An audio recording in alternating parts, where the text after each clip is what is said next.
నేపాల్ జల విలయం వేలాది కుటుంబాలను చిన్నాభిన్నం చేసింది. వందలాది మందిని బలి తీసుకుంది. ఆకస్మిక వరదలతో జీవితాలన్నీ కూడా అతలాకుతలమయ్యాయి.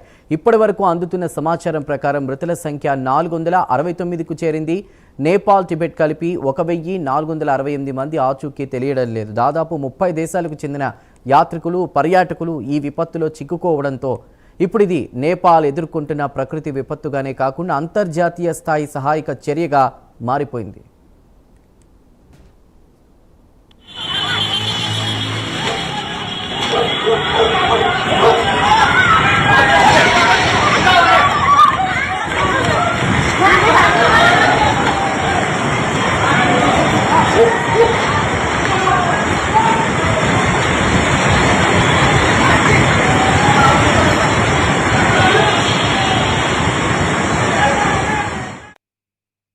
నేపాల్ను ముంచెత్తిన జలవిలయం ఒక సాధారణ వరద కాదు. హిమాలయాల్లో చోటు చేసుకున్న భౌగోళిక వాతావరణ మార్పులు ఎంతటి విధ్వంసానికి దారితీయగలవో హెచ్చరిస్తున్న పెను విపత్తు.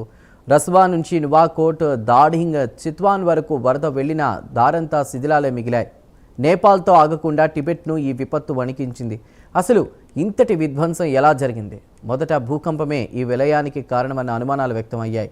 కాఠ్మాండూకు ఉత్తరాన నమోదైనటువంటి ప్రకంపనలను అమెరికా జియోలాజికల్ సర్వే తొలుత 4.4 తీవ్రతతో కూడిన భూకంపంగా పేర్కొంది. ఆ తర్వాత విశ్లేషణను సవరించి అది భూకంపం కాదని 5.2 తీవ్రతకు సమానమైన సంకేతాన్ని సృష్టించిన భారీ హిమనద పతనమని కూడా తెలిపింది. మంచు, రాళ్లు, మట్టి, శిథిలాలు ఒక్కసారిగా కిందకి దూసుకొచ్చి లిండే నది ప్రవాహాన్ని అడ్డుకున్నాయని, ఆ సహజ అడ్డుకట్ట తెగడంతో అపారమైన నీరు ఒక్కసారిగా విడుదలై భోటేకోసి, త్రిశూలి నదులను ఉగ్రరూపంలోకి మార్చిందని ప్రాథమిక అంచనా.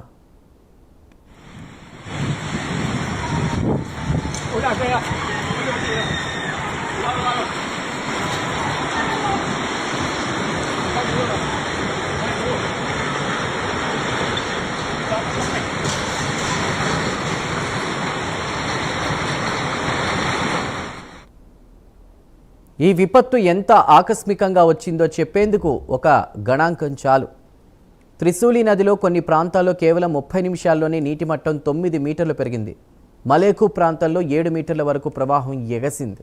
భారీ వర్షాలు కురవకుండానే ఇంత వేగంగా నీరు రావడంతో ప్రజలకు తప్పించుకునే సమయం కూడా దొరకలేదు. కొన్ని నిమిషాల వ్యవధిలోనే ఇళ్లు, మార్కెట్లు, వాహనాలు, వంతెనలు వరదలో కలిసిపోయాయి. నువాకోట్ నుంచి బయటకు వస్తున్న దృశ్యాల్లో బురద తప్ప ఎక్కడా వీధులు కనిపించడం లేదు. చిత్వాన్ వరకు మృతదేహాలు కొట్టుకురావడం చూస్తే తీవ్రత ఏ స్థాయిలో ఉందో అర్థం చేసుకోవచ్చు.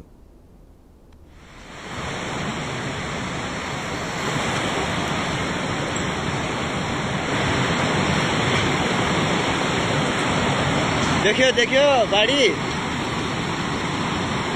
गाडी बाइक सबै ल ఈ జల విలయంలో వేల కుటుంబాలు నివాసాలను కోల్పోయాయి. జల విద్యుత్ ప్రాజెక్టులు, కస్టమ్స్ కేంద్రాలు, సరిహద్దు మౌలిక వస్తువులు కూడా తీవ్రంగా దెబ్బతిన్నాయి.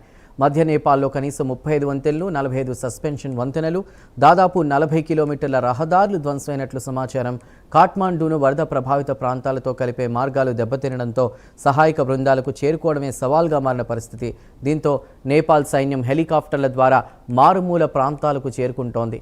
నేపాల్లో 30,000 మందికి పైగా భద్రతా సిబ్బంది సహాయక చర్యల్లో పాల్గొన్నట్లు సమాచారం.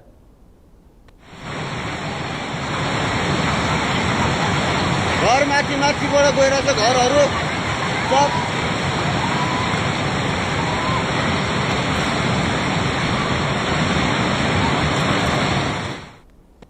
ఈ విపత్తు ప్రభావం భారత్ పైన కూడా తీవ్రంగానే ఉంది. భారత విదేశీ వ్యవహారాల శాఖ సమాచారం ప్రకారం నేపాల్లో 288 మంది భారతీయుల జాడ తెలియాల్సింది. మరికొందరు టిబెట్ ప్రాంతంలో చిక్కుకున్నారు.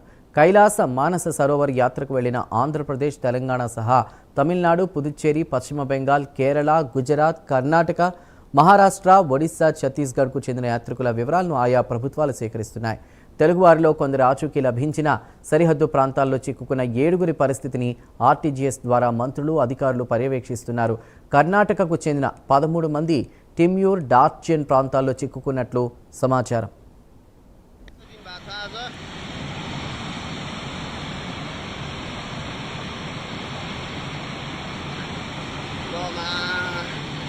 आउँछ यार, यो त माथि नै यार,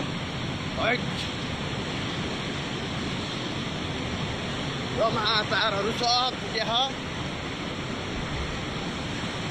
ఓయ్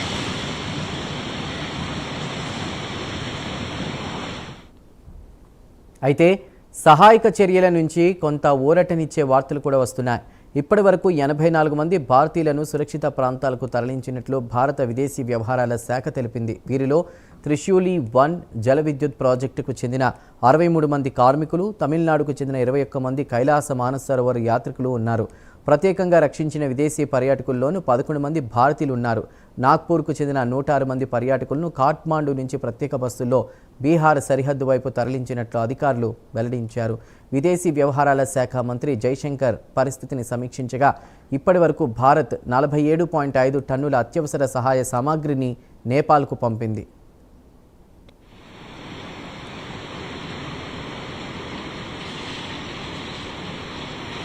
Oh my god. हेर्नुहोस् यो घरहरू पनि अब सब जान्छ होला यस्तो तालले त.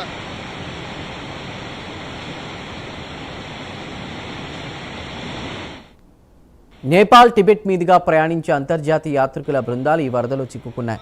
ఒక బృందానికి చెందిన 77 మంది సరిహద్దు ఇమిగ్రేషన్ కార్యాలయం వద్ద చిక్కుకున్నట్లు భారత ఆధ్యాత్మిక గురువు సద్గురు జగి వాసుదేవ్ తెలిపారు. వారిలో 22 మంది అమెరికన్లు సహా వివిధ దేశాల పౌరులు ఉన్నట్లు సమాచారం. ఈ నేపథ్యంలో అమెరికా కూడా తమ పౌరుల ఆచూకీపై దృష్టి పెట్టింది. చైనా, నేపాల్లో సుమారు 90 మంది అమెరికన్లతో సంబంధాలు తెగిపోయినట్లు అమెరికా విదేశాంగ శాఖ తెలిపింది. అమెరికా అధ్యక్షుడు డొనాల్డ్ ట్రంప్ ఈ విపత్తుపై స్పందిస్తూ నేపాల్కు అవసరమైన సహాయం అందించేందుకు సిద్ధంగా ఉన్నామని ప్రకటించారు. క్యాథలిక్ రిలీఫ్ సర్వీసెస్తో కలిపి అమెరికా విదేశాంగ శాఖ $5 లక్షల అత్యవసర సహాయాన్ని ప్రకటించింది. కాఠ్మాండులోని అమెరికా రాయబార కార్యాలయం స్థానిక అధికారులతో కలిసి పౌరులను గుర్తించే పనిలో ఉంది.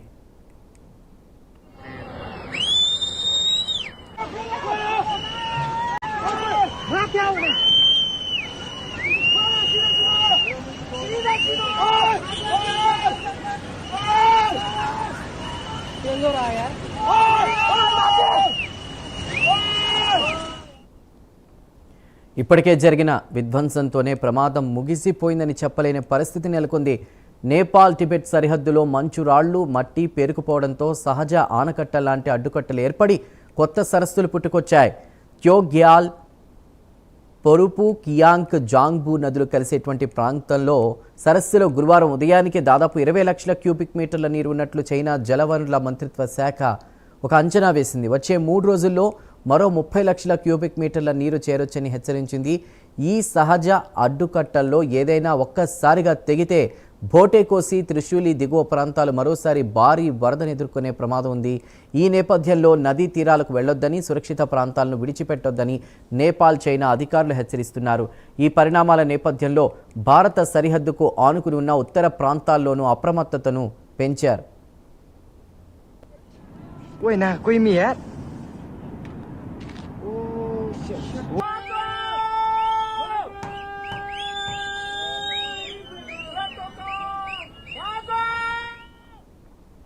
హిమానీ నదాలు అత్యంత వేగంగా కరుగుతున్నాయి.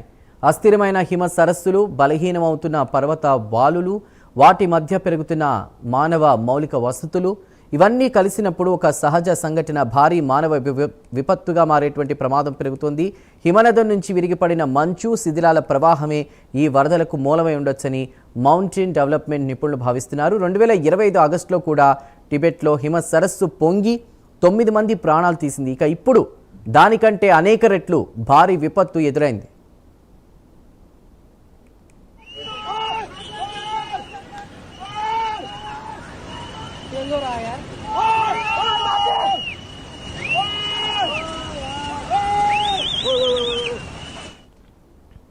ఇక ఈ జల ప్రళయంలో కనిపించకుండా పోయిన 100 మందిని గుర్తించడం, గాయపడిన వారికి వైద్యం అందించడం, నిరాశ్రయులకు నీరు, ఆహారం, ఆశ్రయం కల్పించడం మొదటి ప్రాధాన్యం.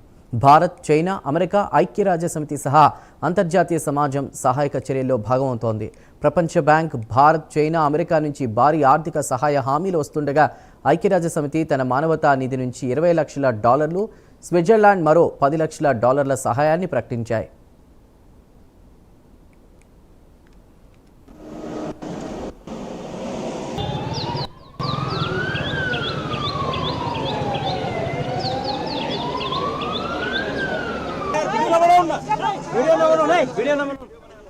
నేపాల్లో ఇప్పుడు బురదలో కనిపిస్తున్నది కూలిపోయిన భవనాలు, విరిగిన వంతెనలు మాత్రమే కాదు, హిమాలయ ప్రాంతాల భవిష్యత్తుపై ఒక తీవ్రమైన హెచ్చరిక కూడా. పర్వత శిఖరంపై కరిగే మంచు నుంచి లోయల్లో నివసించే లక్షల మంది వరకు అంతా ఒకే ప్రమాద వ్యవస్థలో భాగమని ఈ విపత్తు మరోసారి గుర్తు చేస్తోంది. ప్రస్తుతం అందరి చూపు సహాయక చర్యలపైనే ఉన్న రెండో ప్రమాదాన్ని నివారించడం, ఆ తర్వాత ఇలాంటి విపత్తులను ముందుగానే గుర్తించే వ్యవస్థలను నిర్మించడం నేపాల్కే కాదు, మొత్తం హిమాలయ ప్రాంతానికి ఎదురుగా ఉన్న అసలు సవాల్.